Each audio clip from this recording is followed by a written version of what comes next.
Welcome. You're here now, and that's enough. There's nothing you need to focus on and nothing you need to stay awake for. This story is meant to be soft and slow, gently guiding you toward rest. You don't need to remember every word. You can simply let my voice move quietly in the background. If your eyes are open, you can allow them to close whenever they're ready. If they're already closed, that's perfectly fine too. Tonight, we'll spend some time with a simple story. A calm story about football, patience, and a life that unfolded quietly over many years. Tonight, the story we'll gently drift through is about Lionel Messi. Not the loud moments that people talk about most, not the noise of stadiums or the excitement of trophies, but the quieter moments that shaped him long before the world was watching. As you rest, you can let the details arrive softly, without effort. There's no need to imagine everything clearly, just a sense of movement, of time passing slowly, of a life unfolding one calm step at a time. The story begins on 24 June 1987 in Rosario, a sprawling city by the Paraná River in Argentina. It was winter in the southern hemisphere, yet the warmth inside the Messi household was constant. Jorge Messi, a steel factory worker, and his wife Celia Cucchettini, who worked part-time in a magnet manufacturing workshop, welcomed their third son. They named him Lionel Andres, after their favorite actor, Lionel Richie. Lionel grew up alongside his older brothers Rodrigo and Matias and his younger sister Maria Sol. The family lived in a two-story home on Calle La Baleja near the river, surrounded by cousins, aunts and uncles. Rosario's neighborhoods were tightly knit. Children darted between houses, and the family's balcony overlooked the muddy river where barges drifted past. In these surroundings, Lionel's love for football blossomed. His earliest birthday present hinted at the path he would follow. When he turned one, his uncles and aunts gave him a red and black jersey of Newell's Old Boys, the local club. Both Rodrigo and Matias played in the club's youth teams and would soon shepherd their tiny brother onto the pitch. From as soon as he could toddle, he chased a ball across the courtyard, his small form trailing the older boys. According to his former teammates, he was addicted to football and thought of little else. Bruno Milanesio, a defender from Newell's youth teams, remembered that young Leo always wanted more touches, more goals, more time with the ball. If the team won 7 dia, but he did not score, he would sulk. This competitive spark burned inside a gentle, shy boy who still slept in his mother's arms. When Lionel was 6, he officially joined Newell's Old Boys. The youth coach, Adrian Coria, slotted him into a team of boys all born in 1987, a side that would later be dubbed La Máquina del 87, the Machine of 87. In his very first game, a 6 naira victory, he scored 4 goals. Over the next years, this team became nearly unbeatable. Former striker Franco Fallaroni recalled that in 2000 Newell's won their youth championship by at least 20 points and rarely lost. Another teammate, Gonzalo Macia, said the club eventually introduced the 660 mercy rule to keep the games from becoming routes. At the heart of this dominance was Lionel. Coach Coria estimated that he scored at least 500 goals before leaving for Spain. Even at this age, he was fiercely ambitious. When he did not score, his face darkened. This intensity coexisted with humility. He learned to share the ball with teammates who could not keep up with his dribbling. Off the pitch he was quiet and polite, often hiding behind his mother's legs when introduced to visitors.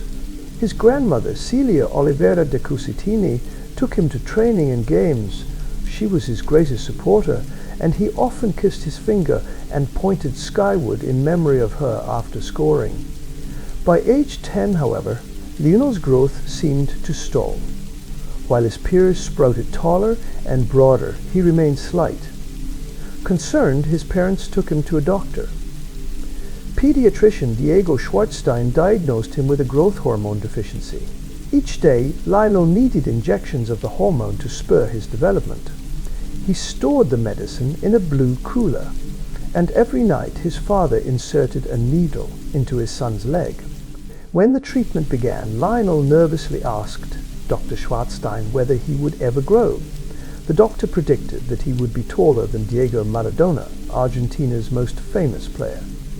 Those words comforted the boy, but the cost of treatment burdened his family. According to Sports Illustrated, the injections cost roughly $1,000 per month. Newell's initially helped cover the expenses, but as the bills mounted, the club's commitment faltered. Jorge Messi sought sponsors and even worked additional shifts, but the financial strain remained. With local giants, River Plate, also reluctant to pay for treatment, the family began to consider options beyond Argentina. In this period, Lionel's dream seemed at risk. He continued scoring for La Máquina del 87, but his body remained diminutive. The child who could weave through defenses with the ball glued to his left foot now faced an unseen opponent inside his own body. Opportunity arrived via a network of football contacts. In 1998, Argentine agent Horacio Gaggioli received a call from Fabian Soldini and Martin Montero, directors of a football school in Rosario. They told him about an exceptional boy who played for Newell's youth team and needed help. Gaggioli began watching videos of Lionel. Within minutes, he was captivated by the child's dribbling and fearless runs. Gaggioli passed the footage to José Minguella, an agent who had previously worked on the transfer of Diego Maradona to Barcelona. Minguella, in turn, contacted Carles Rexach, FC Barcelona's sporting director, who had deep connections within the club. In September 2000, the Messi family flew to Barcelona for a 2-week trial. Lionel, then 13, impressed everyone at La Masia. Minguella later recalled that the boy headed straight for goal every time he received the ball. Rexach was stunned. He watched a youth match and, after only a few minutes, told colleagues, "Sign him, don't even think about it." Yet Barcelona hesitated. The club was reeling from Luis Figo's controversial departure and facing financial difficulties. Some directors balked at the idea of investing in a child who needed expensive medical treatment. Weeks passed without a formal contract, and Jorge Messi grew anxious. Rival clubs in Spain and Argentina expressed interest. On 14 December 2000, the standoff reached a climax. Carlos Rexach, along with agents Gaggioli and Minguella, met at the Pompeia Tennis Club in Barcelona. During the conversation, Jorge Messi joined them by telephone and expressed his frustration at the lack of progress. Rexach, realizing that the family might accept an offer from elsewhere, looked for paper to formalize an agreement. Finding none, he grabbed a napkin from the nearby cafe. On that thin square of paper he wrote, "In Barcelona on 14 December 2000, in the presence of Minguella and Horacio Carles Rexach. Sporting director of FC Barcelona hereby agrees under his responsibility, and regardless of any dissenting opinions, to sign the player Lionel Messi, provided that we keep to the amounts agreed upon." Rexach, Minguella and Gaggioli signed the napkin, and its simple words calmed Jorge Messi's fears. The family soon received a formal contract which included coverage of Lionel's medical treatment. This napkin has since become a relic of football history. Without it, the world might never have seen Lionel Messi in a Barcelona jersey. The document symbolized trust between a family and a club, and the gamble Barcelona took on a boy whose talent shone through his small frame. Shortly after signing, the Messis moved to Catalonia. Jorge accompanied his son, while his mother and siblings initially joined but later returned to Rosario. The young Lionel now found himself far from home, in a foreign country with a new language, but he had the chance to pursue his dream. Arriving in Barcelona in early 2001, Lionel settled into La Masia, the club's renowned youth academy. Instead of the dormitory assigned to most prospects, he and his father lived in an apartment near the training grounds because Jorge wanted to ensure his son's injections were administered properly. The routine was simple: school lessons in the morning, training in the afternoon, and evening homework. At first, homesickness gnawed at the 13-year-old. His grandmother had passed away, and he missed his mother's cooking and his siblings' laughter. But football anchored him. In the under-11 14 team, he scored 21 goals in 14 games, quickly becoming a star of the youth system. He forged friendships with fellow talents Cesc Fabregas and Gerard Piqué. The three lived together at La Masia, sharing chores and dreams. Lionel was still shy off the field, but on the pitch his dribbling mesmerized defenders. Coaches marveled at how he could change direction without losing speed. Observers attributed this agility to his low center of gravity. At 100 centimeters tall, he could decelerate and accelerate more quickly than taller players, using quick, short strides to weave through opponents. A Guardian analysis later noted that his balance allowed him to read defenders' weight shifts, shifting from slow dribbling to explosive acceleration with deceptive ease. These traits, combined with his vision and natural creativity, formed the foundation of his style. In 2003, Lionel caught the eye of first-team coach Frank Rijkaard during a training session. The following year, at just 17, he made his first-team debut in a friendly against Porto. His official La Liga debut came on 16 October 2004 against Espanyol. On 1 May 2005, he scored his first senior goal for Barcelona, delicately lobbing the ball over the goalkeeper after a 1-2 with Ronaldinho. At 17 years, 10 months and 7 days, he became the youngest player to score for Barcelona in La Liga at the time. Even then, his teammates recognized his potential. Ronaldinho, the team's Brazilian magician, publicly described him as his heir. That season, Barcelona won La Liga. Lionel's impact increased the following year, despite injuries. In the 2005-06 UEFA Champions League round of 16, he tormented Chelsea before a thigh injury forced him off.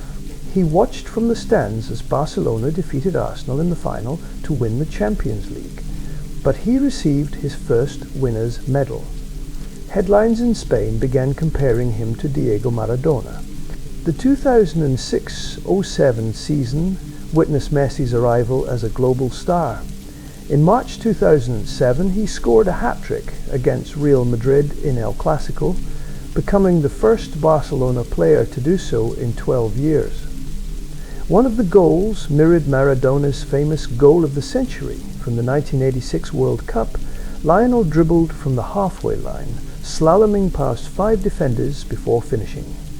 His combination of close control, balance, and acceleration seemed supernatural. Under new coach Pep Guardiola from 2008, Barcelona transformed into a fluid passing side. Guardiola deployed Lionel as a false 9, dropping deep to link midfield and attack. In the 2008-09 season, Barcelona completed a historic treble-winning La Liga, Copa del Rey, and the Champions League, known as the Triplet. Lionel scored in the Champions League final against Manchester United, leaping to head a Xavi cross. Later that year, he won his first Ballon d'Or, cementing his place among the world's elite. From 2009 to 2012, Lionel's scoring feats reached dizzying heights. In the 2010-11 season, he scored 53 goals in all competitions. The next year, he shattered numerous records. According to Opta Analyst, he scored 73 goals in 60 games in the 2011-12 season, becoming the first player in La Liga to reach 50 goals. In March 2002, he netted 5 goals in a single Champions League match against Bayer Leverkusen, the first player ever to do so. By the end of that campaign, he also provided 29 assists, illustrating that his genius lay not only in scoring, but also in creating.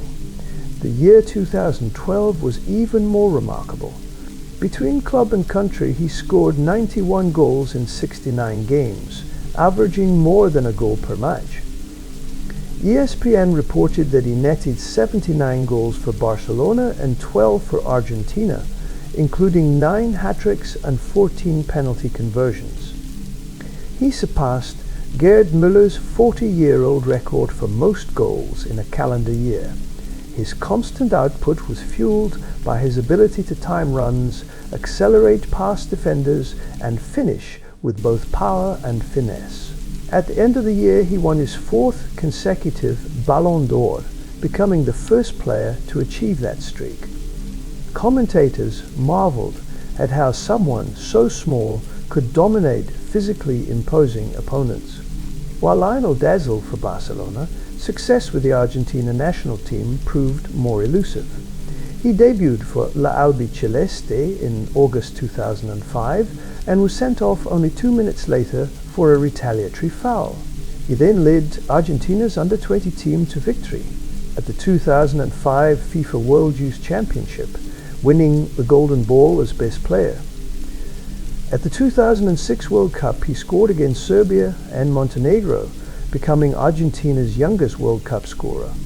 In the 2007 Copa America, he helped Argentina reach the final, only to lose 3-0 to Brazil. Fans back home began to criticize him for not replicating his club form. The 2010 World Cup under coach Diego Maradona ended in a quarter-final defeat, again sparking doubts. In 2011, Argentina hosted the Copa America and were eliminated in the quarter-finals. Heartbreak intensified in 2014 when Argentina lost the World Cup final to Germany in extra time. Though Lionel won the Golden Ball for Best Player, he looked devastated on the podium. Defeats in the 2015 and 2016 Copa America finals, both on penalties to Chile, led him to briefly retire from international football. He returned months later after a flood of public pleas. The turning point came in 2021 at the Estadio do Maracanã in Rio de Janeiro. Argentina defeated Brazil 1-0 in the Copa America final, giving Lionel his first major international trophy. 2 days later, he posted an emotional message thanking his teammates and family. The victory lifted a weight that had long sat on his shoulders. Then, in 2022, he led Argentina to the World Cup title in Qatar. In a thrilling final against France, Lionel scored twice and converted his penalty in the shootout. He became the first player to win 2 Golden Balls at World Cups. His celebratory image holding the trophy above his head, draped in an Arabic bisht, spread across the globe. Many commentators declared him the greatest of all time. Away from the pitch, Lionel's anchor has always been his family. He remained close to his childhood sweetheart, Antonella Roccuzzo, whom he met when he was 5. The two reconnected in their teenage years and began a relationship. They welcomed their first son, Tiago, in 2012, followed by Matteo in 2015 and Ciro in 2018. In June 2017, Lionel and Antonella married in their hometown of Rosario. The lavish ceremony, called the Wedding of the Century by local media, drew 260 guests, including football stars and childhood friends. Lionel's siblings remain integral to his life. Rodrigo helps manage his daily schedule and publicity, while Matthias and their mother Celia assist with the Lionel Messi Foundation and personal affairs. Maria Sol often features in social media posts and works in the Messi store. Despite his global fame, Lionel guards his privacy fiercely. He spends much of his free time at home, playing video games with his sons or cooking Argentine barbecue. In 2007, Lionel established the Lionel Messi Foundation to ensure all children have equal opportunities in health and education.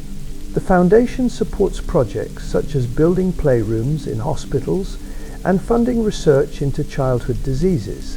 It financed the Espai Barça play area at the Val de Hebron Maternity and Children's Hospital, and provided a case manager for clinical trial patients at the Translational Research in Childhood and Adolescent Cancer Group.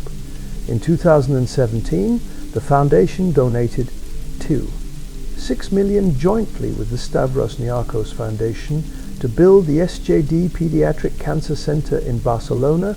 Lionel attended the groundbreaking ceremony, calling it a fight against cancer and a dream come true. The center now treats hundreds of children each year with the latest oncology advances. On the international stage, Lionel was appointed a UNICEF Goodwill Ambassador in March 2010. One of his first missions involved traveling to Haiti to raise awareness after the devastating earthquake. He subsequently participated in campaigns promoting HIV prevention and the inclusion of disabled children.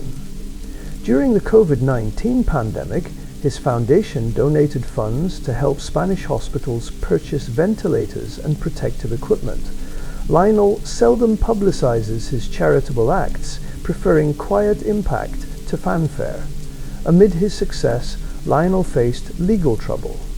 In 2013, Spanish authorities accused him and his father of using shell companies in Belize and Uruguay to avoid paying taxes on image rights. The case went to trial, and in July 2016, a Spanish court found them guilty of defrauding the state of about $1 million between 2007 and 2009. Both received 21-month prison sentences, which were suspended because they were first-time offenders, and Lionel was fined $2 million while his father paid fine of $5 million. They had already paid more than $27 million in corrective payments. Lionel stated that he had trusted his advisors and had focused on football. The scandal tarnished his reputation temporarily, but his subsequent transparency and philanthropic work helped to restore public trust. After the record-breaking 2011-12 season, Lionel's goal totals dipped slightly, but his overall game grew more rounded. He became more of a playmaker, dropping into midfield to orchestrate moves. In the 2014-15 season, he formed a devastating attacking trio with Neymar and Luis Suarez. Barcelona once again won the treble, La Liga, Copa del Rey and the Champions League, beating Juventus in the final. Lionel finished second to Cristiano Ronaldo in the Ballon d'Or voting that year, but reclaimed the award in 2015, his fifth. From 2016 through 2021, he remained Barcelona's talisman. In 2019, he won his sixth Ballon d'Or after another prolific campaign. Yet the team around him began to falter. Poor recruitment and mounting debts weakened the squad. In August 2020, Barcelona suffered an 8-22 defeat to Bayern Munich in the Champions League quarter-finals, one of the darkest nights in club history. Shortly after, Lionel sent a fax to the club expressing his desire to leave. He believed the clause in his contract allowed him to depart for free, but Barcelona insisted on his $700 million release clause. Not wanting to drag the club through court, he stayed. In the 2020-21 season, he scored 38 goals in all competitions and helped Barcelona win the Copa del Rey, but the club's financial crisis deepened. When his contract expired on 30 June 2021, Barcelona announced they could not renew it due to La Liga's salary regulations. Lionel delivered a tearful farewell at Camp Nou, thanking the club that had been his home for 21 years. He left having scored 672 goals and provided 305 assists for Barcelona, both club records. Fans around the world mourned the end of an era. On 10 August 2021, Lionel signed a 2-year contract with Paris Saint-Germain, PSG. Wearing the number 30, he joined former teammate Neymar and rising star Kylian Mbappe. His debut came on 29 August 2021 against Reims. Adjusting to the French league took time. He scored his first PSG goal in the Champions League against Manchester City, curling a left-footed shot into the top corner. Despite injuries and a bout of COVID-19, he contributed 32 goals and 34 assists over 2 seasons, helping PSG win 2 League One titles. However, the team failed to make deep runs in the Champions League, and some supporters criticized his performances. By the summer of 2023, PSG's management decided not to renew his contract. Lionel's future became the subject of intense speculation. Offers reportedly came from Saudi Arabia and his boyhood club Newell's Old Boys, but he turned them down. Instead, he chose a surprising destination, Inter Miami of Major League Soccer. On 7 June 2023, Lionel announced he would sign with Inter Miami CF, co-owned by David Beckham. He cited the desire for a new experience and a lifestyle change for his family. His contract reportedly ran for 2.5 years through the end of 2025 and included salary, revenue sharing, team equity and profit sharing deals estimated at 50-60 million per year. Inter Miami also offered him a share of Apple TV's MLS season pass revenue and a cut of Adidas merchandise sales. The total value of the contract was estimated at 150 million. Fans in the United States and around the world flocked to see him. In his first 14 games for Inter Miami across the Leagues Cup and MLS, he scored 11 goals and assisted 5. His presence transformed the club. Attendance at DRV PNK Stadium spiked by 40% and season net ticket prices tripled. Messi jerseys became top sellers across North America. On the field, he quickly delivered silverware. Inter Miami won the 2023 Leagues Cup, defeating Nashville in the final after a penalty shootout. The team, which had been struggling, suddenly found itself in the spotlight. Though injuries later in the season limited his playing time and the club missed the MLS playoffs, excitement around Major League Soccer surged. The 2024 MLS season marked Lionel's first full campaign in America. He scored 20 goals and provided 16 assists during the regular season.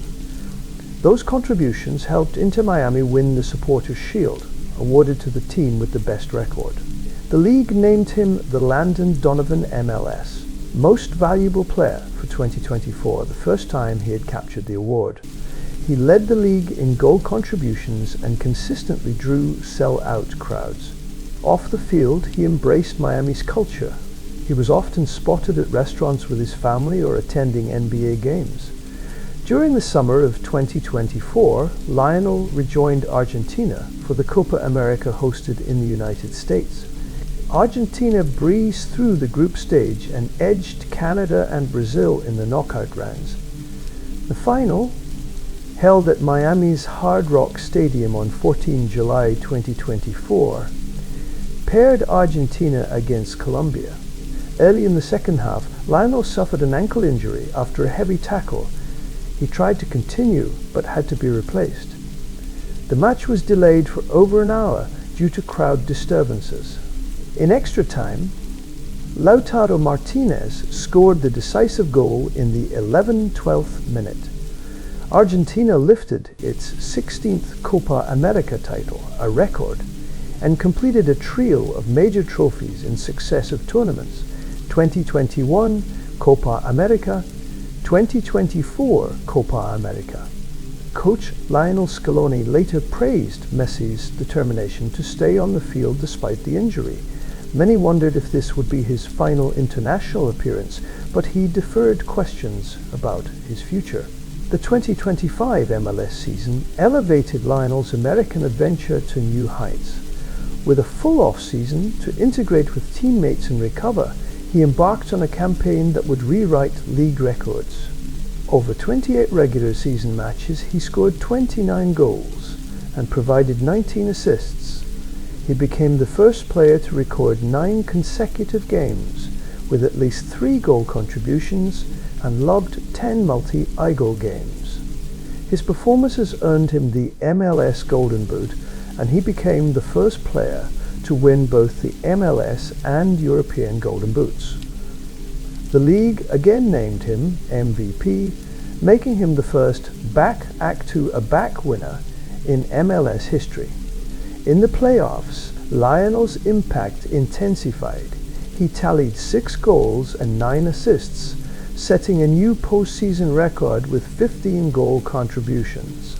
The MLS Cup final on 9 November 2025 pitted Inter Miami against the Vancouver Whitecaps at DRV-PNK Stadium. Lionel did not score, but orchestrated the attack, providing 2 assists in a 3-1 victory. Inter Miami claimed its first MLS Cup, and Messi was named the match's most valuable player. Counting club and country trophies, it was his 47th major honor.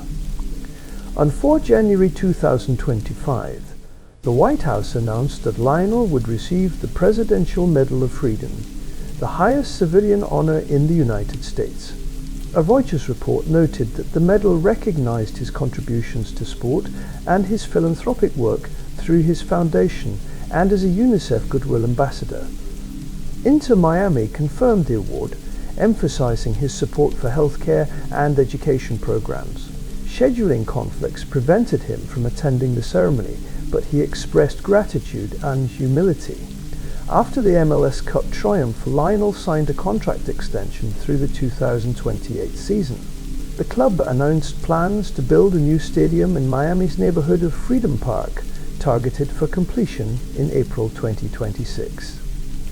As part of his contract, Messi would play a role in shaping the club's academy and community programs.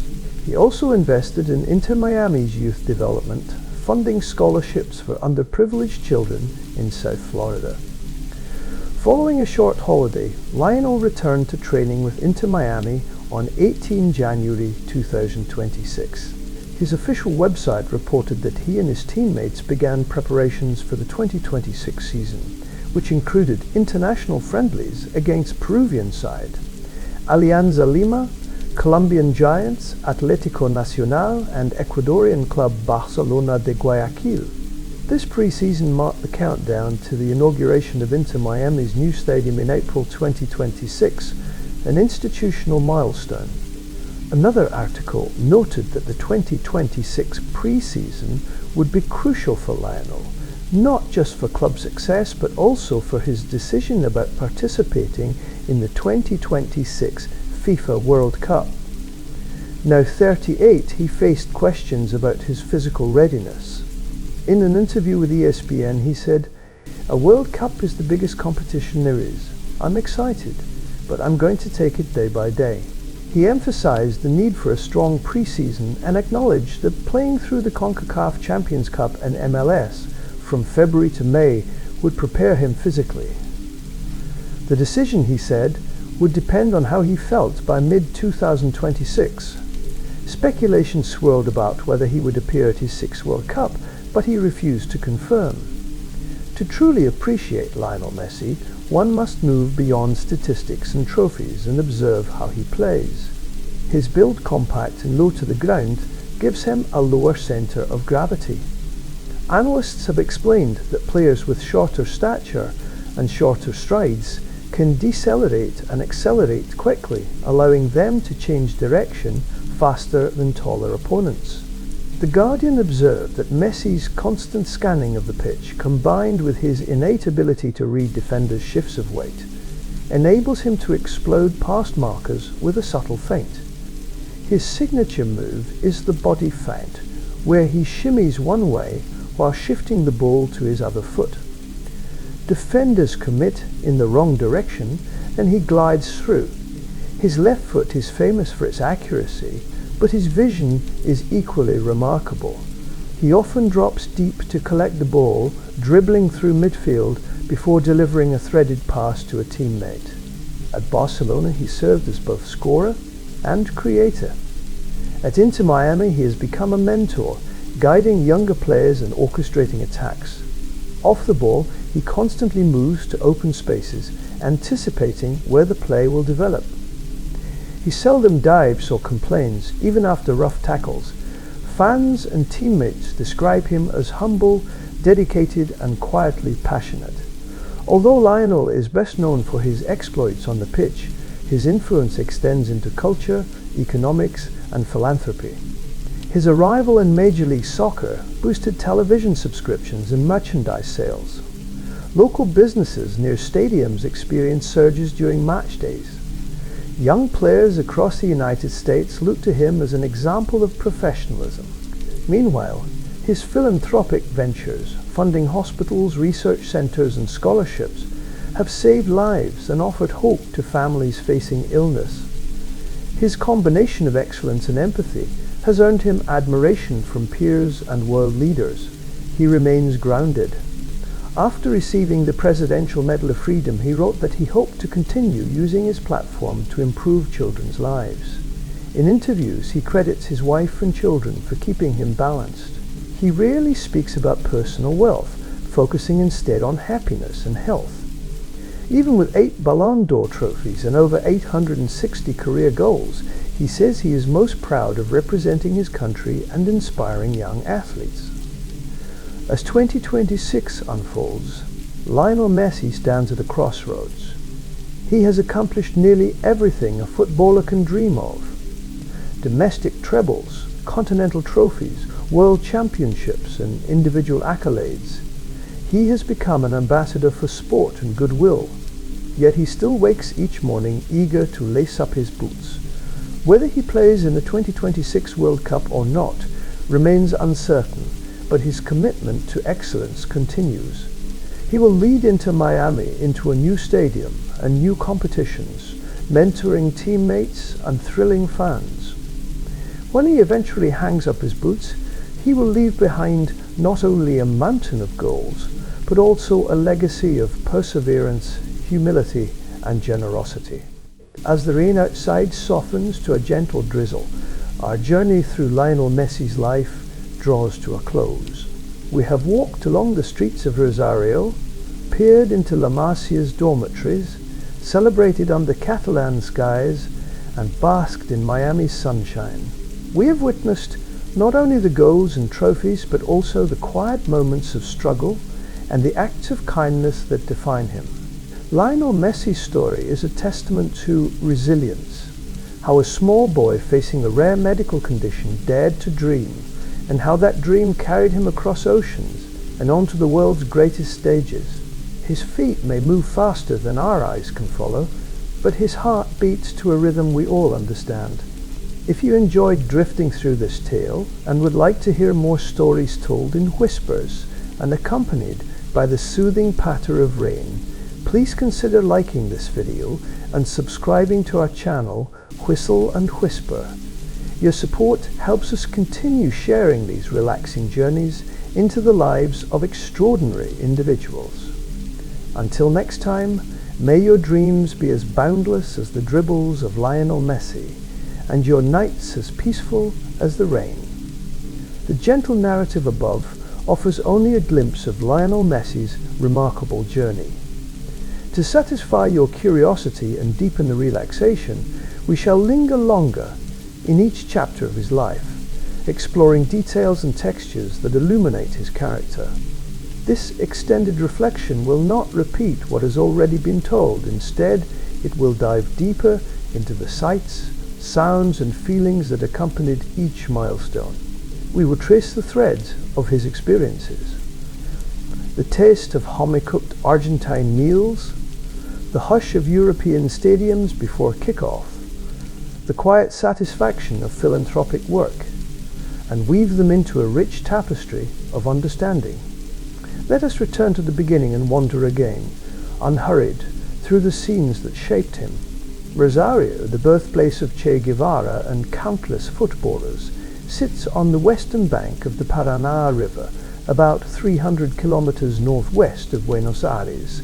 In the late 1980s, it was an industrial city where factories hummed and ships carried grain downriver. The Messi family lived modestly. Jorge worked at a steel plant owned by a Sindar, taking long shifts and enduring the heat of furnaces, while Celia balanced her household duties with a job at a magnet manufacturing workshop. Their home at Calle La Valeja was a small two-story building painted a cheerful hue. In the front yard, a lemon tree grew, its fruit perfuming summer evenings, and a narrow alley led to a dusty open space where local children gathered to play. From dawn until dusk, the sounds of laughter and shouting emanated from that alley. Rodrigo and Matias, the two older Messi brothers, organized impromptu matches with neighborhood kids. They would turn empty paint cans into goalposts and use a worn leather ball that had seen better days. Little Lionel begged to join, but at first the older boys shooed him away, fearing he would be knocked over. One day, when he was barely 3, he toddled onto the makeshift pitch and dribbled past his brothers using tiny, rapid steps. His control was precocious. He manipulated the ball with his toes, using his body to shield it from bigger children. From then on, they let him play.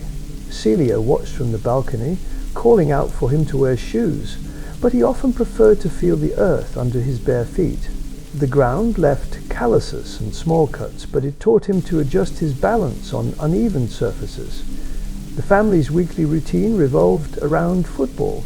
On Saturdays, they walked together to Newell's Old Boys Stadium to watch the first team play.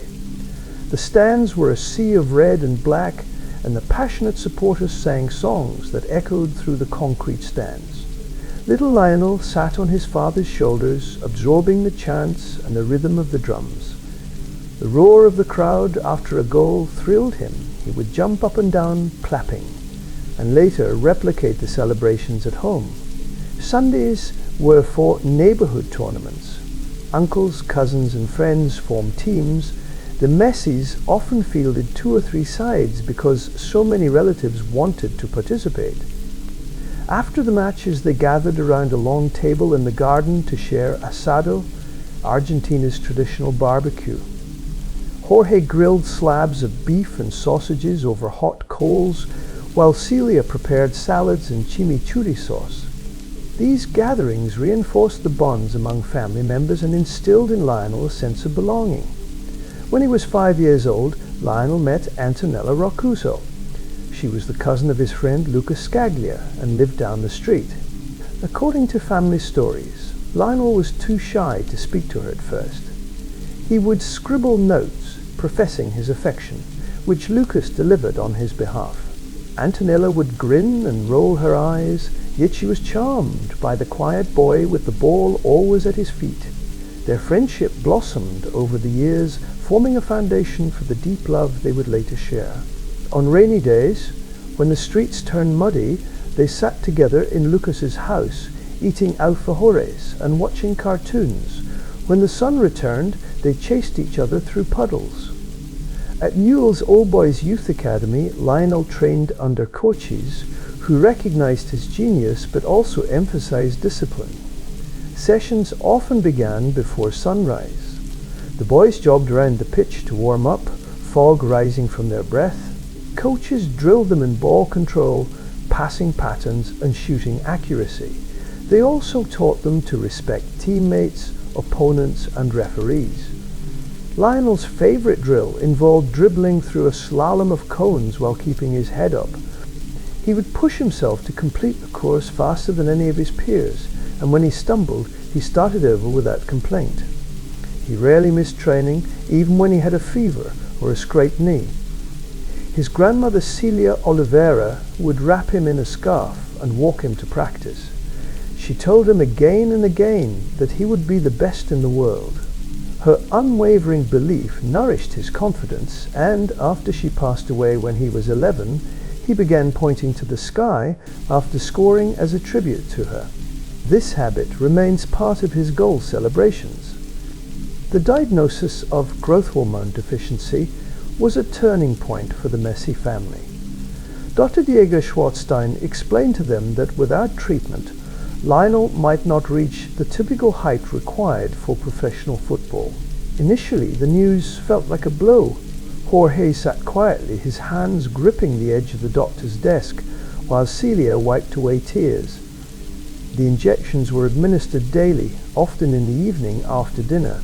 Jorge learned to prepare the syringe carefully, warming the liquid slightly between his fingers before injecting it into his son's thigh or arm.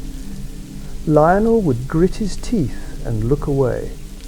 Sometimes he hummed a tune to distract himself. At other times he pretended the needle was a bee sting that would grant him superpowers. The cooler containing the hormone vials became as important as the football he carried everywhere. On trips to matches, they made sure the medicine stayed cold, wrapping it in ice packs. Financially, the cost was overwhelming. Mules contributed for a time, but their support dwindled when the club's budget tightened. Jorge took on additional shifts at the steel plant, working overnight to earn extra pay. Celia began selling homemade empanadas to neighbors and sewing clothes for income. Rodrigo and Matias sometimes skipped their own activities to care for their younger siblings. The family considered moving to Buenos Aires to seek opportunities with bigger clubs, but the risk of leaving their support network made them hesitate. Meanwhile, Lionel continued scoring goals for Newell's youth teams. Coaches from other clubs noticed him, but the question always arose, who would pay for his treatment? When River Plate expressed interest but refused to cover the medical costs, the family felt despondent. It was during this period that the agents in Spain began to take notice. When the invitation to trial with Barcelona arrived, excitement and anxiety enveloped the household. Lionel had never left Argentina. The thought of flying across an ocean frightened and thrilled him. Celia packed his suitcase with care, folding his favorite jeans and t-shirts, placing his lucky red wristband in an inside pocket, and slipping a family photo between the clothes. On the day of departure, relatives gathered at Rosario's airport to see them off. Hugs were long and tearful. His grandmother kissed his forehead and whispered blessings. Rodrigo handed him a small plastic football keychain as a talisman. As the plane ascended, Lionel pressed his face to the window and watched the city shrink. The vast cloudscape amazed him, and he tried to picture Spain beyond the horizon. Landing in Barcelona introduced him to a different language, architecture and rhythm. The city's skyline of Gaudi's spires and wide avenues differed from Rosario's low houses. La Masia, the stone farmhouse adjacent to Camp Nou, housed dozens of aspiring footballers. Its thick walls smelled of wood and detergent, and the floors creaked. Lionel shared a small room with his father, who slept on a cot near his son's bed. In the beginning, he clung to his father's side, whispering to him in the dark that he missed his mother's cooking. During the day, he attended classes at the local school, where he struggled with Catalan and Spanish. Teachers paired him with patient classmates who helped him translate instructions. After classes, he hurried to the training fields. The weather in Barcelona was milder than in Rosario, but rain still fell occasionally, and the smell of wet grass reminded him of home. Training at La Masia was rigorous. Coaches emphasized not only technique, but also tactical understanding and teamwork. The players ate together in the dining hall, their meals carefully planned by nutritionists. On weekends, when there were no matches, they sometimes visited the city center, marveling at the Sagrada Familia and the bustling Las Ramblas. Lionel seldom ventured far, preferring to rest or watch videos of his hero Diego Maradona. His father accompanied him to doctor's appointments for his hormone injections, which continued under the supervision of Barcelona's medical staff. Slowly he grew taller and stronger.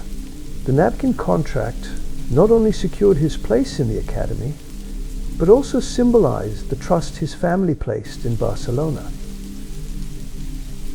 As months turned into years, the city began to feel like a second home. It was at La Masia that Lionel formed friendships that would later make headlines. Ceci Fabregas, a lively midfielder from Catalonia, became one of his closest friends. They bonded over video games and shared a love of Argentine yerba mate tea. Gerard Piqué, a tall defender from a distinguished Catalan family, joined them, and the trio often spent afternoons playing table tennis or foosball in the common area. They also cleaned the dining hall together as part of their chores. Fabregas later recalled that Lionel was always quiet at the table, but transformed once he stepped onto the grass, suddenly full of confidence and mischief. Piqué joked that he would sometimes hide Lionel's boots to tease him, only to watch his friend retaliate by nutmegging him repeatedly in training. Competition among the youth players was fierce. Spots in the higher age group teams were limited, and coaches evaluated each match. Lionel's size made some coaches doubt his readiness, but his skill convinced them otherwise. At age 14, he was promoted to play with boys 2 years older. He scored freely, often dribbling from midfield to the penalty area. After one such performance, the senior players in the stands applauded. Word of his exploits spread to the first team, and soon Frank Rijkaard invited him to train with established stars like Ronaldinho, Xavi Hernandez, and Carles Puyol. This was both intimidating and inspiring. In those sessions, Ronaldinho would playfully toss the ball to Lionel and say, "Show us what you've got, little brother." Encouraged, Lionel would glide past defenders as if they were cones. When Lionel made his first team debut in 2004, he became one of the youngest players to wear the Barcelona shirt. On the day of his first goal in May 2005, he came on as a substitute with Ronaldinho. In one of their first combinations, Ronaldinho chipped a pass over the defense, and Lionel controlled it and lobbed it past the goalkeeper.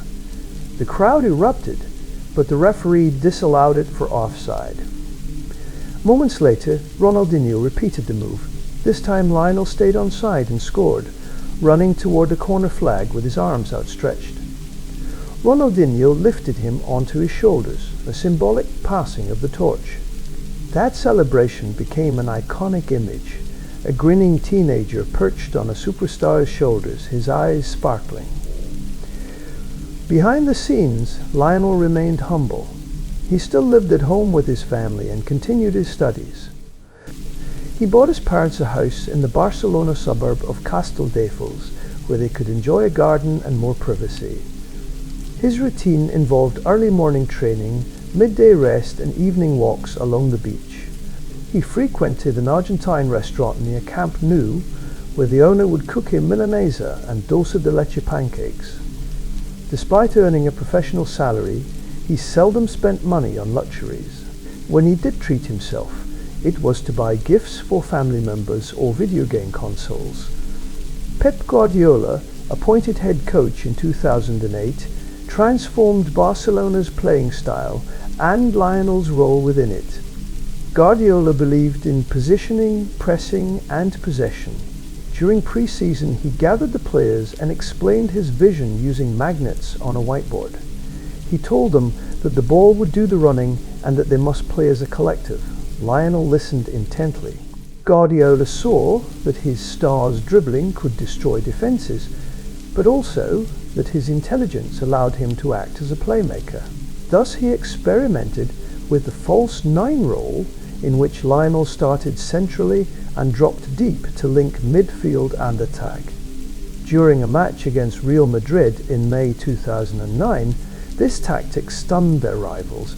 Lionel drifted into midfield, leaving Madrid's centre-backs uncertain whether to follow him.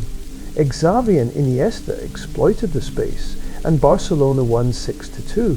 After the match, Guardiola hugged Lionel and told him he had changed the game.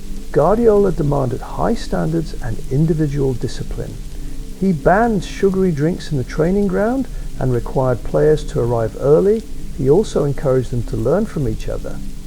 Lionel spent hours studying Xavi's passing angles and Andres Iniesta's movement between lines. He improved his vision and passing range, adding new dimensions to his game. Off the field, he started to open up more to teammates, joking and playing pranks. In one anecdote, he swapped the sugar and salt containers at breakfast, causing laughter when Piqué spit out his cereal. The camaraderie in the locker room fueled their success, culminating in the 2008 U9 treble. In the Champions League final at Rome's Stadio Olimpico, Lionel headed Xavi's cross into the net, his leap seemingly defying gravity. That image, Messi soaring above Manchester United's defenders despite his shorter stature, became a symbol of the improbable made possible. Success under Pep Guardiola could have satisfied many athletes, yet Lionel treated every season as an invitation to improve. After the treble in 2009, he refined his diet, hired personal trainers to enhance his core strength, and studied matches obsessively. By the 2012 campaign, he was entering his mid-20s, the age when a footballer's physical prime and tactical intelligence converge. In that season, he scored 73 goals in 60 games, becoming the first player to reach 50 league goals in Spain, and recording 22 multi-goal games. Supporters remember the way he dominated matches with a quiet confidence, dropping deep to collect the ball, accelerating past defenders, and finishing with either foot. Commentators who once said he could not head the ball now watched him score with his head, chest, and knee. Each goal seemed to reveal a new facet of his craft. The next year, he pushed the boundaries further. In 2012, he amassed 90 goals in 69 games, averaging roughly 3 goals per match and eclipsing Gerd Müller's long-standing record. Of those, 79 were for Barcelona and 12 for Argentina. His total included 9 hat-tricks and an astonishing night against Bayer Leverkusen when he scored 5 goals in a single Champions League match. Penalties accounted for 14 of his goals, but many came from open play, mazy dribbles past entire defences, or delicate chips over advancing goalkeepers. Coaches across Europe tried to devise systems to stop him, assigning defenders to shadow him or fouling him high up the field. He responded by evolving from pure scorer to playmaker, assisting teammates as often as he found the net. This period demonstrated that perfection in sport is not static. For Lionel, it was a moving horizon he chased with joy. The numbers are impressive, but the path to them included hours of unseen work. Teammates recall him arriving early to training and practicing free kicks until dusk.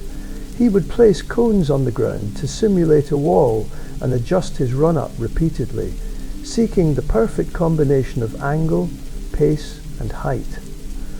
On days off, he visited the gym to strengthen his hips and ankles, acknowledging that his low center of gravity, a gift that allowed him to change direction quickly, needed support from strong muscles. He consulted nutritionists who urged him to reduce sugary drinks and processed foods. As a result, his body fat dropped and his stamina increased. By 2012, he could run at top speed late in matches, still producing sudden bursts that left opponents flat-footed. This relentless pursuit of excellence yielded individual accolades. He collected 4 consecutive Ballon d'Or awards from 2009 to 2012, an unprecedented feat at the time. Newspapers printed headlines proclaiming him the greatest of his generation, yet he rarely referenced awards in interviews. When asked about breaking records, he deflected praise onto his teammates and family. In private, he set new goals, improving his weaker right foot, delivering even more assists, learning to anticipate defenders' movements faster. The cycle of striving and achieving sustained his dominance for over a decade and fed the belief among fans that they were witnessing a once pure AA sensory talent. For much of his career, Lionel Messi's international story was one of heartache. He debuted for Argentina's senior team in 2005, but was sent off within minutes for retaliating against an opponent who had tugged his shirt. In 2007, he reached his first Copa America final, only to see Brazil win 3-0. At the 2014 World Cup, he captained Argentina to the final against Germany. In extra time, Mario Götze's goal dashed their hopes. 2 more finals followed in 2015 and 2016, both Copa America deciders against Chile. Argentina lost each on penalties, and Lionel, exhausted and tearful, briefly announced his retirement from international football. The world watched him cry on the bench, a portrait of a genius burdened by his nation's expectations. He soon reconsidered and returned, telling fans that his love for the national team was greater than the pain of defeat. His willingness to expose vulnerability endeared him to millions. Redemption arrived in 2021. Argentina faced arch rivals Brazil in the Copa America final at Rio de Janeiro's Maracanã Stadium. Angel Di Maria scored in the 22nd minute, latching onto Rodrigo de Paul's long pass and lobbing goalkeeper Ederson. Argentina held on for a 1-0 victory, their first major title since 1993, and Lionel's first with the senior national team. When the final whistle sounded, Messi fell to his knees in tears. Teammates threw him into the air as fans chanted his name. Coach Lionel Scaloni spoke of the team's unity, noting that the players never gave up. The win silenced critics who claimed Messi could not succeed in national colours, and marked a turning point in his relationship with Argentina's supporters. The next year brought even greater glory. At the 2022 World Cup in Qatar, Argentina stumbled in their opening match against Saudi Arabia, but rallied with wins over Mexico and Poland to top their group. They defeated Australia in the round of 16, prevailed over the Netherlands in a dramatic penalty shootout, and overwhelmed Croatia in the semi-final. The final on 18 December 2022 pitted Argentina against the defending champions France. In front of nearly 90,000 spectators at Lusail Stadium, Argentina surged ahead. Messi converted a penalty in the 23rd minute and Angel Di Maria doubled the lead. With 10 minutes left, France's Kylian Mbappe scored twice, once from the penalty spot and moments later from open play. In extra time, Messi poked in a rebound to restore Argentina's lead, only for Mbappe to complete his hat-trick with another penalty. The match ended 3-3, leading to a shootout. Messi and Mbappe both scored their first kicks, but Argentina's goalkeeper Emiliano Martinez saved France's third attempt. Gonzalo Montiel converted the decisive penalty, and Argentina won 4-2. Lionel was named the tournament's best player. As he lifted the World Cup trophy, his first, the weight of past disappointments melted away. Images of him kissing the golden trophy while draped in a traditional Qatari robe circled the globe. In 2024, he returned for another Copa America in the United States. Despite suffering an ankle injury in the final against Colombia, he led Argentina through extra time from the sideline, urging his teammates on as Lautaro Martinez scored the winning goal in the 11-12th minute. Argentina lifted their record 16th Copa America title. Coach Scaloni praised Messi's desire to remain on the pitch despite the swollen ankle. By this point, Lionel had reached an age when many players retire from international football, yet he kept his options open for the 2026 World Cup, insisting he would decide based on his fitness and the joy he derived from playing. Outside stadiums and training grounds, Lionel's life revolves around his family. He met Antonella Roccuzzo as a child in Rosario. She was the cousin of his friend Lucas Scaglia. Their friendship blossomed into romance during his teenage years. They maintained a long-distance relationship while Lionel lived in Barcelona, exchanging letters and phone calls. In June 2017, after more than a decade together, they were married in Rosario's city centre complex. Local media dubbed it the wedding of the century. About 260 guests, including teammates and celebrities, attended. Lionel wore a classic suit and Antonella a lace gown. Their sons Thiago and Matteo, then 4 and 1, walked down the aisle ahead of them carrying rings. Outside the reception hall, thousands of fans gathered to catch a glimpse of the couple. The celebration lasted through the night, with Argentine band Los Totora playing cumbia songs and relatives sharing stories about the couple's long courtship. Lionel and Antonella have 3 sons. Thiago, born in 2012, Matteo, born in 2015, and Kiro, born in 2018. When Thiago was born, Lionel tattooed his son's name and handprints on his calf. Matteo's mischievous personality often features in family videos. He has been seen celebrating opposing teams' goals to tease his father. Tiro is the youngest and is already kicking mini footballs around the backyard. The Messi family divides their time between their house in Castelldefels, just outside Barcelona, and their residence in Miami. In Spain, their home features a small football pitch, a gym, and a play area. In Florida, they enjoy the beach and the multicultural food scene. Antonella manages the Messi store, a clothing line that donates a portion of its profits to charity, and she runs a children's footwear brand with her sister. Rodrigo and Matthias, Lionel's brothers, help manage his schedule and publicity. Maria Sol, his sister, handles operations for the foundation and also works in fashion. Despite his fame, Lionel values routine at home. He wakes early to take the boys to school and enjoys breakfast with them. Usually fruit, whole grain bread, and mate tea. After training, he returns to help with homework and plays video games or board games. On weekends, he takes the family for bike rides along the beach. In interviews, he often says his favorite moments or when his children run into his arms after a match. Antonella's presence at games is a constant.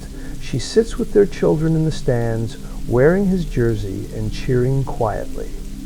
In January 2024, she launched an initiative partnering with the Miami Children's Hospital to donate shoes to patients.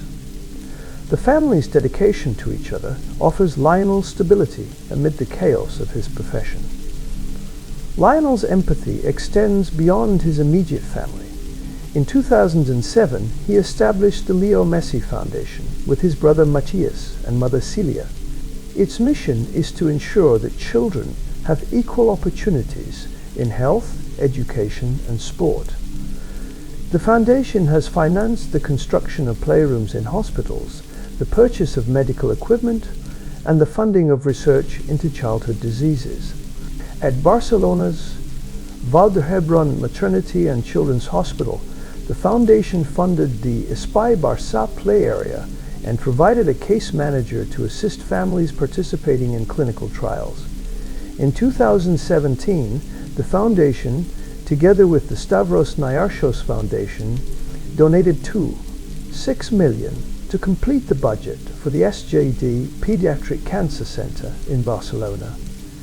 Lionel attended the groundbreaking ceremony and spoke of fighting against cancer and making a dream come true. The center now treats approximately 400 children per year, offering cutting-edge oncology care. Beyond Spain, the foundation has built classrooms in Syria and funded scholarships for underprivileged students in Argentina. During the COVID-19 pandemic, it donated ventilators and protective equipment to hospitals in Barcelona and Rosario. Lionel rarely publicizes these actions, but occasionally the foundation posts updates. He has said that being a father deepened his desire to help sick children because he imagines how he would feel if his own sons were ill. In March 2010, he accepted the role of UNICEF Goodwill Ambassador, pledging to use his voice for children's rights. One of his first missions took him to Haiti after a devastating earthquake, where he visited temporary schools and listened to survivors' stories. The United Nations later highlighted his support for campaigns promoting HIV prevention and the social inclusion of children with disabilities. Through UNICEF, he has appeared in public service announcements encouraging vaccination and inclusive education. In 2023, he recorded a video message supporting mental health awareness among adolescents. His philanthropic work underscores a belief that his success carries a responsibility to uplift others. From a shy child who hid behind his mother's legs to a captain lifting trophies at the Maracana and Rosario, Lionel's personality has evolved alongside his skills. Those who know him describe him as introverted but fiercely competitive. He seldom raises his voice in team meetings, instead leading through example. When teammates make mistakes, he offers a pat on the back and encouragement rather than criticism. In training, he sets the tempo, sprinting during drills and staying late to refine his touch. Players who join teams he leads often remark that his work ethic inspires them to match his intensity. Analysts have noted that his physical attributes support his style. His low center of gravity allows him to decelerate and accelerate quickly. He reads defenders' weight shifts and uses subtle feints to glide past them. He constantly scans the field, mapping where teammates and opponents are.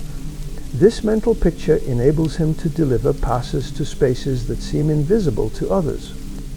At Inter Miami, he has embraced a mentoring role, frequently speaking to younger players during breaks and demonstrating movements for them. Coaches praise his humility. He does not demand preferential treatment and his willingness to run as much as the least experienced player. This combination of genius and humility is rare in elite sport and contributes to the deep respect he garners from peers and fans. After the heights of 2012, Barcelona's fortunes slowly shifted. Off the pitch, the club's leadership faced financial mismanagement and heavy spending on transfers that did not fit the team's style. On the field, the team remained competitive, winning league titles in 2013, 2016, 2016 and 2018, but each season brought new challenges. In 2017, Neymar left for Paris Saint-Germain, breaking up the attacking trio. Lionel continued to score and create, but he often dragged the team forward almost single-handedly.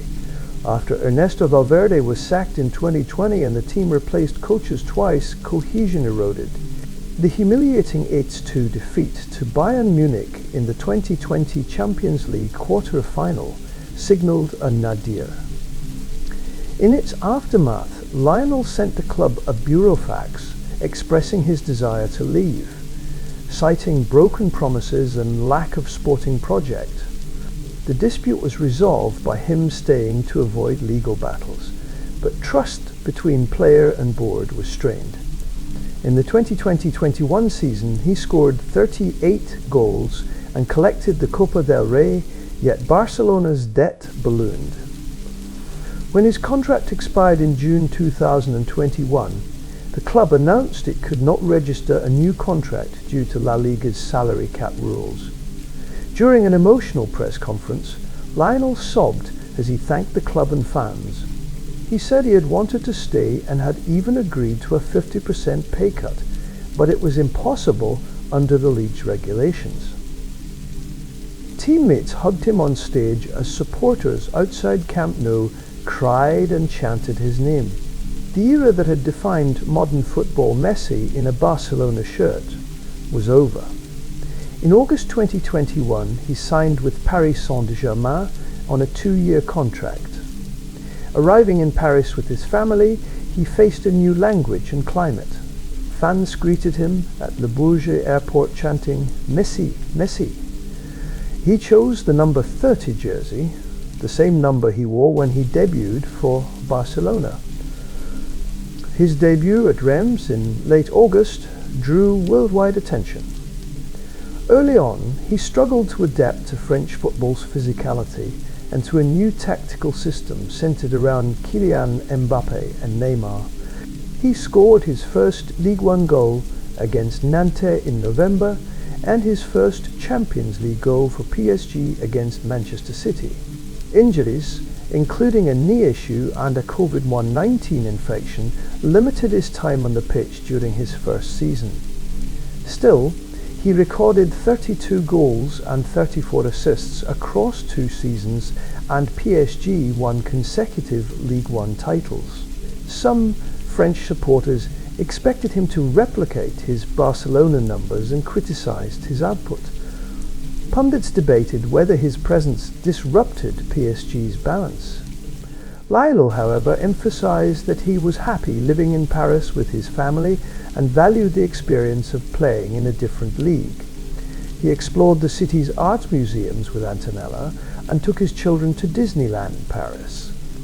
In the Champions League, the team failed to progress beyond the round of 16.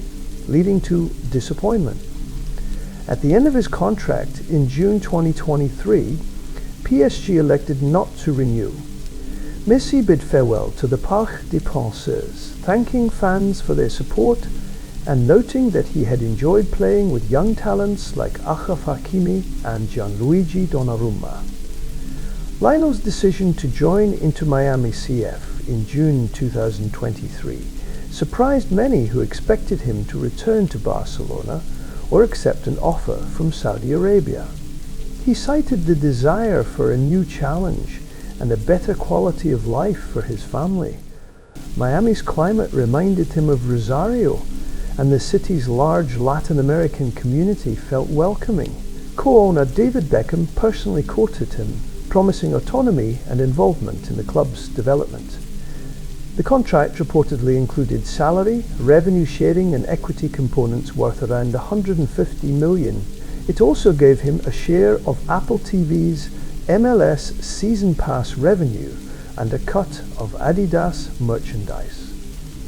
On the field, his arrival was electric. He debuted in the League's Cup against Cruz Azul in July 2023 and scored a stunning free kick in stoppage time to win the match. Throughout the tournament, he recorded 10 goals and 4 assists, leading Inter Miami to its first trophy, the League's Cup. Fans lined up outside DRV PNK Stadium wearing pink jerseys emblazoned with his name. Television ratings for MLS matches surged, and social media clips of his goals gained millions of views. During the remainder of the 2023 MLS season, he added league goals and assists, but missed some matches due to fatigue and minor injuries, and the team narrowly missed the playoffs. Even so, he revitalized interest in soccer across the United States.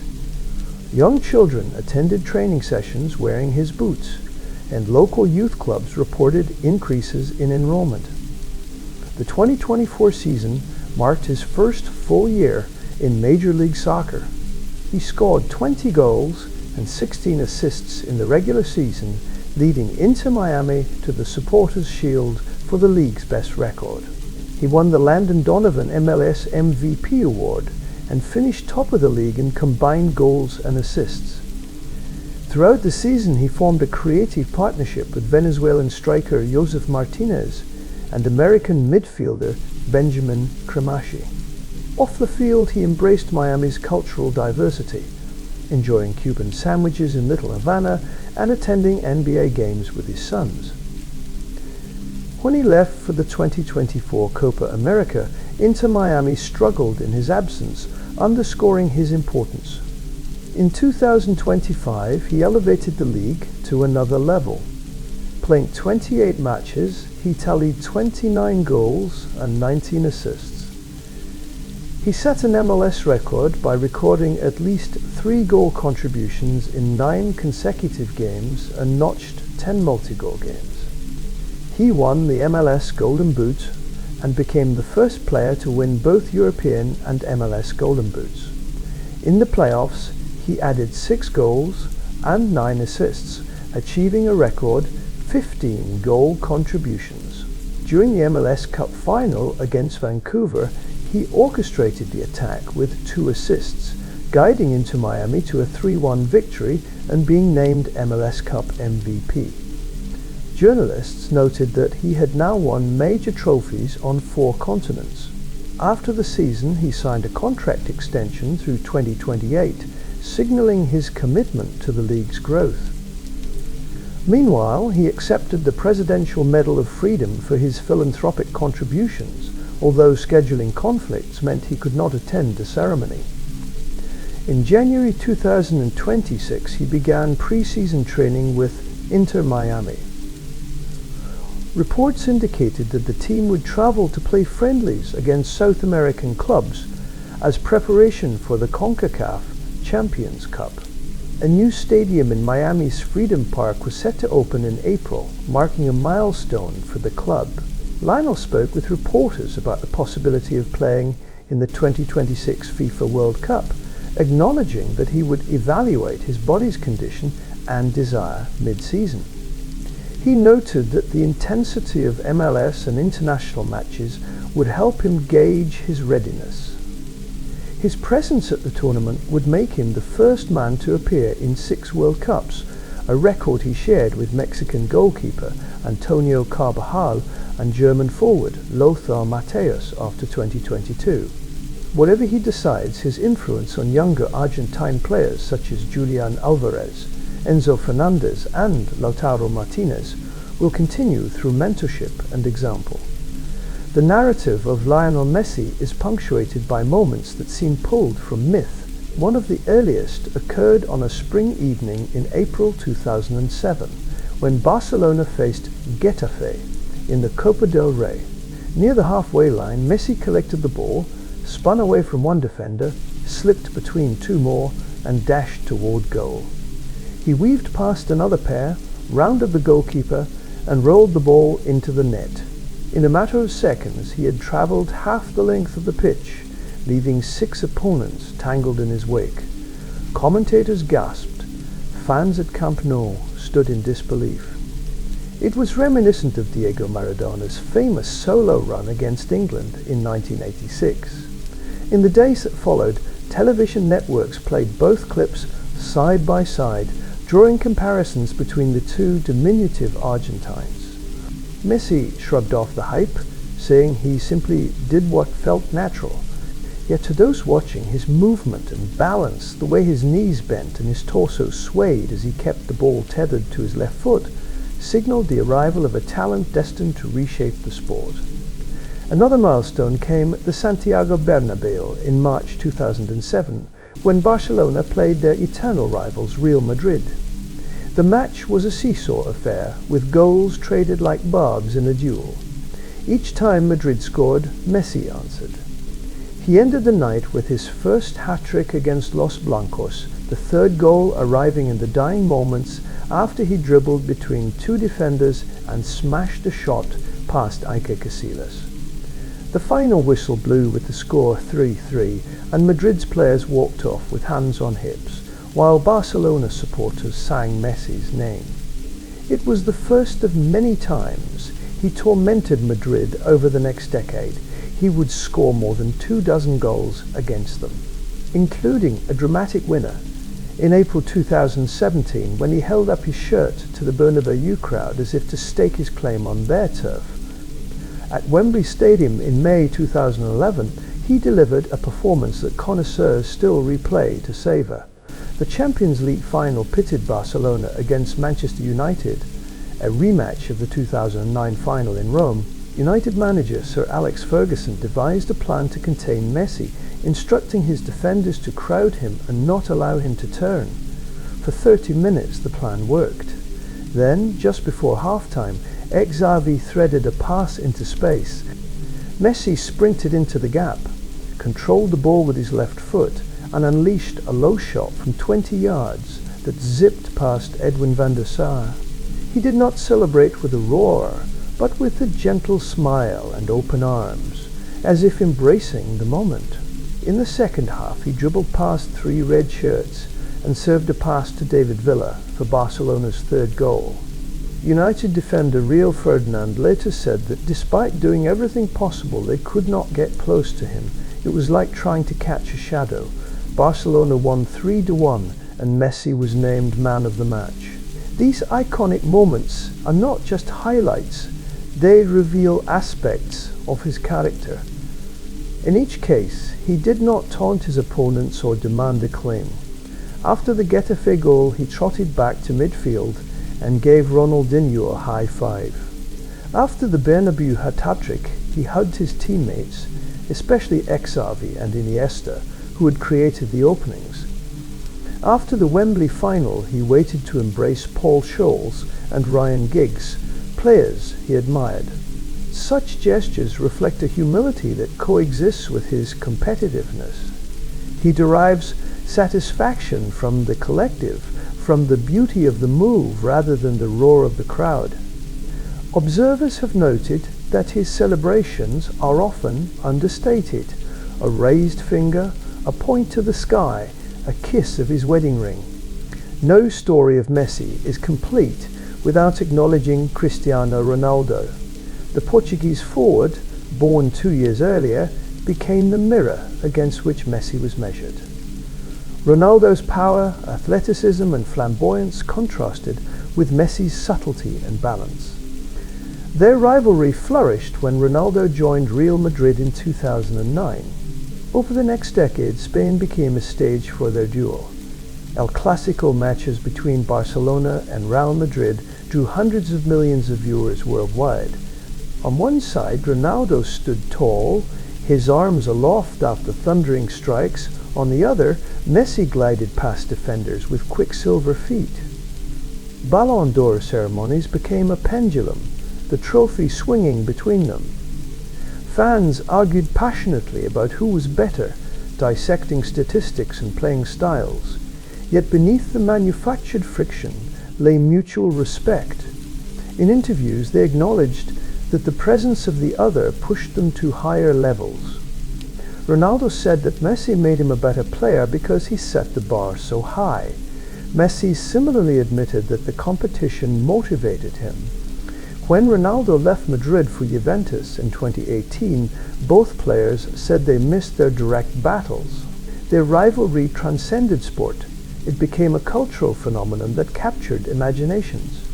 In schoolyards from Lagos to Lima, children pretended to be Messi or Ronaldo. The duel also changed how clubs approached recruitment, prompting Barcelona and Madrid to invest heavily in supporting casts to complement their stars. Sponsorships and television rights escalated, making La Liga the global powerhouse of the 2010s. Behind every trophy in Messi's cabinet lie defeats that sharpened his resolve. Early in his Barcelona career, he suffered a torn hamstring that kept him out of the 2006 Champions League final. He watched from the stands in Paris as his teammates overcame Arsenal. The sight of Henrik Larsson setting up both goals filled him with joy for the team, but also with frustration at his own absence. He vowed to take better care of his body and hired physical therapists to address his recurring muscle injuries. Later, in 2012, Barcelona were knocked out of the Champions League by Chelsea, despite dominating both legs. Messi hit the crossbar from the penalty spot, a miss that haunted him for months. Instead of retreating, he poured his energy into the league campaign, finishing the season with 91 goals. International tournaments delivered their own tests. The 2014 World Cup final in Rio saw Argentina lose in extra time to Germany. Messi received the Golden Ball as the tournament's best player, but looked crestfallen as he walked past the trophy he desired most. In 2016, he skied his penalty in the shootout against Chile in the Copa America Centenario. In the aftermath, he announced his retirement from international football, feeling that he had failed his country. The decision lasted less than 2 months. Messages from fans, friends, and his mother flooded him with support. He realized that his legacy was not defined by one miss. Upon returning, he led Argentina to qualification for the 2018 World Cup, scoring a hat-trick in a decisive game against Ecuador in Quito. Although the 2018 tournament ended in a round 16 exit to France, his persistence laid the groundwork for later triumphs. These setbacks taught him resilience and patience. They reminded him that even the greatest experience moments of fragility. As he grew older, he learned to process defeat without self-destruction. He spoke with sports psychologists and adopted breathing techniques to stay calm under pressure. After missed chances, he would focus on the next action rather than dwell on what had just happened. He also became more vocal in the locker room, urging younger teammates to learn from losses rather than fear them. This ability to transform pain into fuel has become one of his defining traits and offers a lesson to anyone pursuing excellence. To watch Messi dribble is to witness a study in physics and artistry. Coaches and analysts have dissected his technique to understand why he appears glued to the ball. They note that he keeps his head up, scanning the field while maintaining contact with the ball using the inside and outside of his left foot. His center of gravity is exceptionally low because his hips and knees remain bent, allowing him to change direction instantaneously. Sports scientists have observed that he takes very small strides, enabling rapid deceleration and acceleration. This contrasts with taller players who require longer strides and therefore take more time to shift momentum. His use of feints is subtle. A slight drop of the shoulder, a look in one direction while pushing the ball in another, or a pause mid-run can offer balance defenders. Former players have said that defending against him feels like trying to corral Mercury. Every movement you make he anticipates and counters. Meanwhile, his ball control extends to his first touch, which often kills the ball dead even when it arrives at speed. He can trap a 50-yard pass with his instep and immediately pivot away from his marker. The Guardian described his dribbling as a dance, in which he reads defenders' weight shifts and then accelerates into the space they leave. This skill is not innate alone. He has honed it through countless hours of practice, running through drills in which he weaves through cones and poles at varying speeds. Psychologically, dribbling requires courage. Attempting to take on defenders risks losing possession and being criticized. Messi's willingness to dribble stems from a confidence built in Rosario's back alleys and nurtured at La Masia. Even when double-teamed, he rarely panics, instead using his low body to shield the ball and waiting for support. His dribbles are seldom showboating. They serve a purpose: to advance the ball, create space for others, or relieve pressure on his team. This utilitarian artistry sets him apart from tricksters who rely on flair for its own sake. His dribbles are brushstrokes contributing to a larger painting. Throughout Messi's journey, his family has been a constant presence. Jorge Messi, his father, left his job at the steel factory to accompany his son to Spain. He managed Lionel's contracts and negotiations, often acting as an intermediary with clubs and sponsors. Critics occasionally accused Jorge of being too controlling, but those close to the family emphasized that his involvement stemmed from a desire to protect his son from exploitation. Celia, Lionel's mother, traveled frequently between Rosario and Barcelona in the early years to care for her children. She cooked traditional Argentine dishes like milanesas and empanadas, providing comfort in a foreign environment. When the family returned to Argentina after a few months, Jorge remained in Spain with Lionel, a sacrifice that weighed heavily on them. Lionel's brothers, Rodrigo and Matias, have played vital roles. Rodrigo oversees the logistics of his day-to-day schedule, coordinating training times, media commitments, and sponsorship obligations. Matias manages the Foundation's projects in Rosario and liaises with partners. Their sister Maria Sol helps manage social media posts and merchandise. The sibling support allows Lionel to focus on football while ensuring that his brand remains authentic and his philanthropic initiatives run smoothly. During holidays, they reunite in Rosario, where they visit their old neighborhood and donate supplies to local schools. These visits remind Lionel of his roots and inspire him to continue giving back. As a UNICEF Goodwill Ambassador, Lionel traveled to Haiti in 2010 after a devastating earthquake. The magnitude 7 Quake had collapsed buildings and left thousands dead. Messi visited temporary classrooms where children sat on plastic chairs under tarpaulin roofs. He crouched beside them, listening as they shared dreams of becoming doctors and teachers. In one classroom, a boy approached and asked for a hug. Lionel embraced him, tears welling up at the resilience the child displayed. He later told reporters that the trip reminded him that football's popularity could be a force for good, and that players bore a responsibility to help rebuild communities. He pledged funding to help repair schools and provide educational materials. In subsequent years, his foundation returned to Haiti to support programs focused on clean water and sanitation. His philanthropic work also extended to Syria, where the foundation funded the construction of classrooms in refugee camps. The images of children playing with a ball, smiling despite the hardships, resonated with him. During the COVID-19 pandemic, he purchased ventilators for hospitals in Rosario and Barcelona and donated funds to help small businesses survive lockdowns. He collaborated with organizations to deliver food parcels to families facing poverty. Though he rarely speaks about these actions publicly, his colleagues at the foundation highlight his hands-on involvement. He reads reports, asks detailed questions about budgets and outcomes, and sometimes video calls hospital staff to offer encouragement.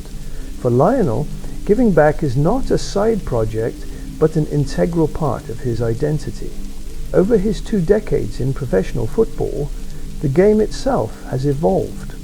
In his early years, defenders could tackle more aggressively, referees were less protective of dribblers.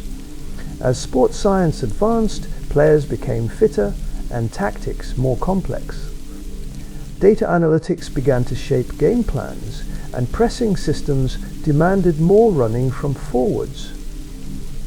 Messi adapted by improving his endurance and refining his off-the-thee-ball movement. When Barcelona under Guardiola pressed high, he led the first line of defense. Later, under coaches like Tata Martino and Ernesto Valverde, he dropped deeper to orchestrate. His intelligence allowed him to interpret new systems quickly, whether it was Luis Enrique's 4-3-3 with inverted fullbacks or Scaloni's flexible formations for Argentina. The physical demands of the modern game also influenced his training. While he once relied primarily on natural ability and ball work, he incorporated strength exercises and recovery routines such as cryotherapy and yoga. Nutritionists advised him to eliminate red meat and pizza from his diet, replacing them with fish, quinoa, and fresh vegetables. The result was a leaner, more durable body that could withstand congested fixture lists. Psychologically, he embraced mindfulness practices to handle the constant scrutiny of social media and the pressure of being a global icon. By sharing glimpses of his family life on Instagram, he humanized himself to fans, yet he kept enough distance to maintain privacy. As he aged, he adjusted his playing style to conserve energy. At Inter Miami, he no longer sprinted constantly. Instead, he walked into spaces and timed his runs. This economy of movement preserved his legs and extended his career. He also took on mentoring roles, explaining tactical nuances to younger teammates and encouraging them to express themselves. At training, he sometimes paused drills to show a teenager how to position his body to receive a pass. His understanding of the game's evolution enabled him to remain relevant in leagues with different rhythms and styles. During quiet moments after training, Lionel has been known to sit alone in the empty stands, gaze at the pitch, and reflect on his journey. In interviews, he speaks sparingly about legacy, preferring to live in the present. But he has admitted to feeling humbled when young players say they became footballers because of him. He recognizes that highlights of his goals circulate endlessly online, and that children who were not born when he debuted now imitate his moves. This awareness brings both joy and responsibility. He hopes that his example will inspire perseverance and kindness as much as technical skill. Legacy is not solely defined by numbers, though his statistics will be hard to eclipse. It encompasses the joy he brought to fans in villages and cities worldwide, the way he bridged cultures and languages. During international tournaments, streets in Buenos Aires and Barcelona emptied as people gathered around televisions. In Miami, bars packed with supporters from Argentina, Venezuela, Colombia, and the United States joined to chant his name. At refugee camps in the Middle East, children wore homemade jerseys with his number scribbled on the back. Economists have studied the Messi effect, noting that his presence increased viewership, merchandise sales, and tourism revenues. His decision to join Inter Miami spurred proposals for new stadiums and youth academies across the United States. Time, however, remains undefeated. As he approaches his 40th birthday, he becomes more contemplative. He speaks of wanting to watch his sons grow up, to attend their school plays and perhaps coach one of their youth teams. He imagines returning to Rosario to live near his extended family, maybe even buying a small boat to fish on the Parana River. He has expressed interest in studying to become a sporting director or academy coach. Whatever path he chooses, he emphasizes that he will always stay connected to football. The game has given him purpose and joy. In return, he feels obliged to nurture the next generation. When the rain falls, and you listen to the droplets, think of Lionel Messi bending to lace his boots before a match. Picture him closing his eyes for a moment of gratitude, then stepping onto the grass with the same wonder he felt at age 5. Remember the solo runs, the passes threaded through impossible gaps, the tears of frustration and of relief, the embrace of his family, and the handshakes with opponents. His story, like all human stories, is composed of triumphs and trials, laughter and tears, beginnings and endings. In reflecting on it, we find our own reflections, our desire to strive, to love, and to leave the world better than we found it. That is the enduring whisper of Lionel Messi's journey. As raindrops continue their soft percussion against the window, we finish our extended exploration of Lionel Messi's life. We have wandered through the alleys of Rosario, where a barefoot boy juggled a ball, sat at the table of La Masia, where friendships and rivalries forged his character, and watched him lift trophies in stadiums around the world. We have felt the sting of defeat in Copa America finals and the release of joy in Rio de Janeiro and Lusail. We have peered into his living room as his children giggled and at hospital wards where his foundation quietly funds treatments. Along the way, we have seen that greatness is not just measured in numbers, but also in resilience, generosity, and the ability to inspire. Whether or not he plays in the 2026 World Cup, Lionel Messi will retire as one of football's most influential figures. He has achieved records that may stand for generations, and has done so with humility. His story teaches us that talent thrives when nurtured by family and community, that setbacks can become fuel for success, and that the pinnacle of personal achievement need not diminish one's capacity for empathy. As you drift toward sleep, imagine his left foot tracing patterns on dewy grass, his gaze lifting toward the horizon of yet another challenge. In that image lies a lesson, that the pursuit of dreams is endless, and that the journey itself, filled with friends, family, victories and defeats, is where we find meaning. Let the rain keep falling, soft, steady, unhurried. As the sound settles around you, allow the story to widen gently, like a slow breath. The boy from Rosario does not stay a boy forever. Time moves, quietly but relentlessly, and Lionel Messi grows, first in centimeters, then in confidence, then in presence. At La Masia, days blend into one another. Morning classes, afternoon training, evenings filled with homework, homesickness, and the occasional phone call back to Argentina. He listens more than he speaks. He watches, he learns. Coaches notice that he absorbs instructions instantly, as if the game is something he understands in his bones rather than in words. He moves up age groups faster than expected. Older boys struggle to take the ball from him. Defenders foul him, then foul him again, frustrated by how he slips away without force, without drama. His left foot becomes an extension of his thoughts. Where others react, he anticipates. Where others rush, he pauses. Years pass. The injections end. His body stabilizes. He remains smaller than most, but no longer fragile. His balance is uncanny. His center of gravity low, grounded, unshakable. What once seemed like a limitation becomes an advantage. In 2004, at 17 years old, he makes his first appearance for Barcelona's senior team. The stadium feels impossibly large, the crowd impossibly loud. But when he touches the ball, the noise fades into background texture, like distant rain.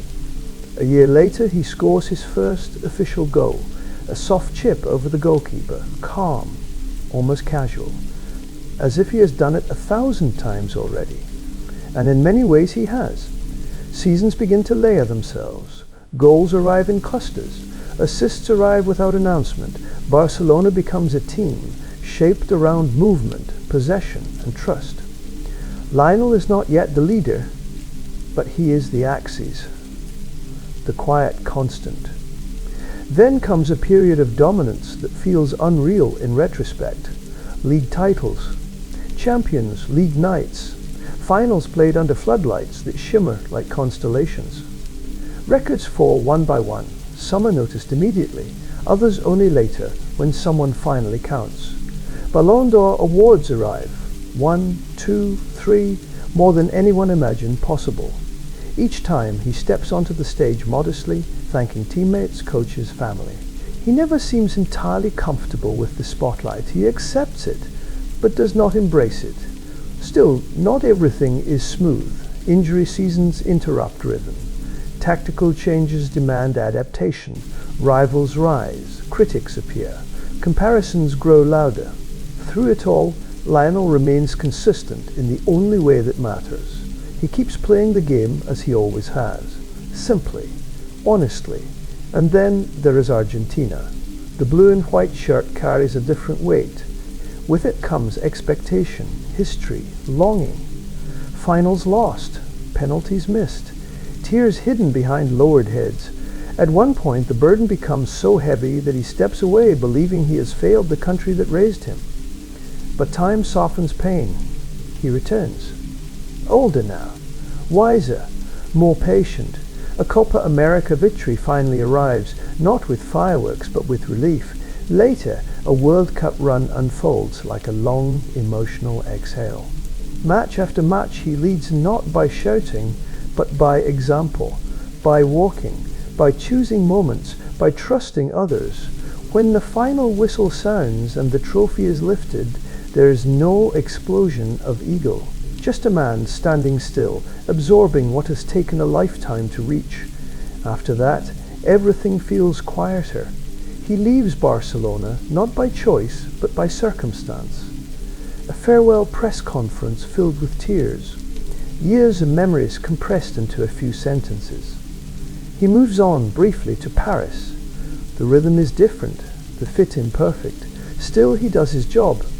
Still he contributes. Eventually he chooses something else, a slower chapter, a warmer place, a league still growing. Inter Miami becomes the setting for his final acts, not as a conqueror, but as a guide. He plays with joy again, with lightness.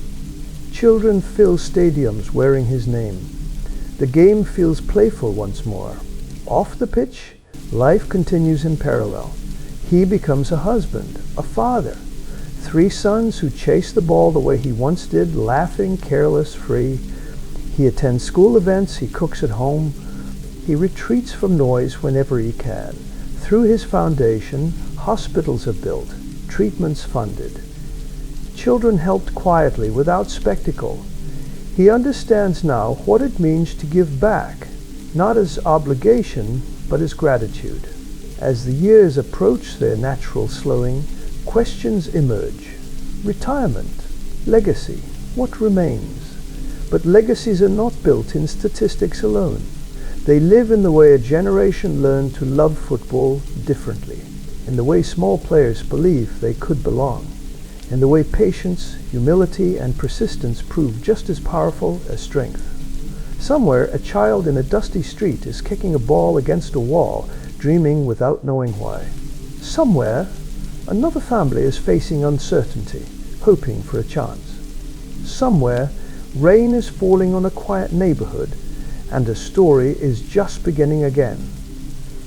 Lionel Messi's life, from beginning to end, is not a tale of perfection. It is a tale of continuity, of showing up, of trusting instinct, of staying true to a simple joy long after the world complicates it. As you rest now, let that idea settle.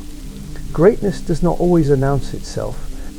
Sometimes it whispers, sometimes it grows slowly, sometimes it begins with a small boy, a ball, and the courage to keep going. If you found calm in this journey, if these quiet moments help you unwind and drift, consider liking this video and subscribing to Whistle and Whisper. Your support allows us to keep telling gentle stories like this one from beginning to end at a pace meant for rest. The rain will keep falling, the night will keep moving, and for now you can let go.